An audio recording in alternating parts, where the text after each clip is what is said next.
So, ayun tol, meron akong tirang toko pati baboy. Ano kayo masarap luto dito?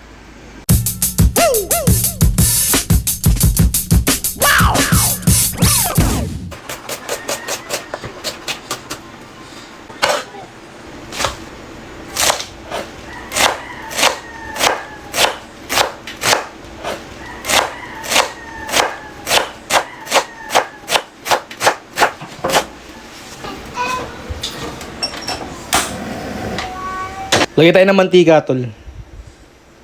Yung sibuyas na hiniwa natin kanina. Bell pepper na pula.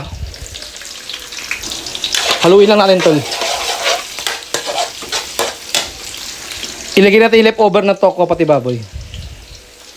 Siyempre, haluin natin yan.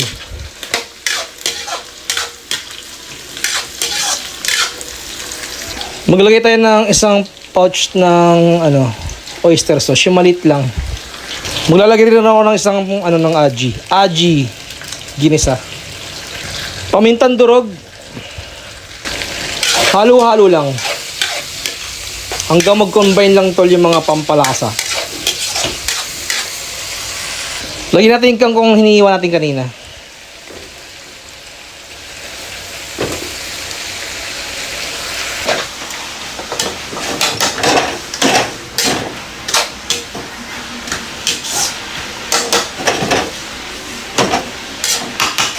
So ayan tol, continuous ka lang sa paghahalo hanggang maluto lang yung ating gulay.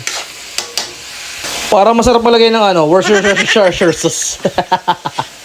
Hayaan mo na. Maglagay rin tayo ng sesame oil mga tol para mas masarap yung lasa, di ba?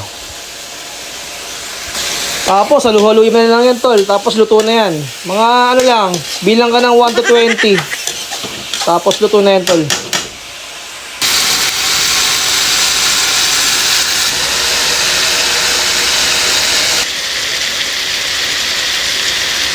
Tapos tol, plating.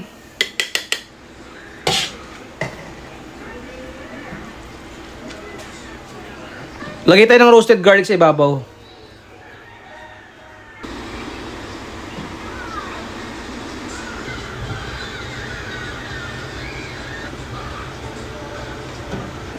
So ayun tol, tikman natin luto ng stir fried tokwat baboy with kangkong. So ayan, tikman natin tol. Bago luto pa.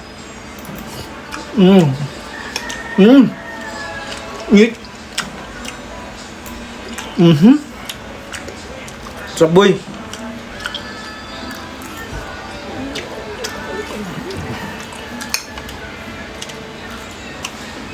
Asa yun? Nirap!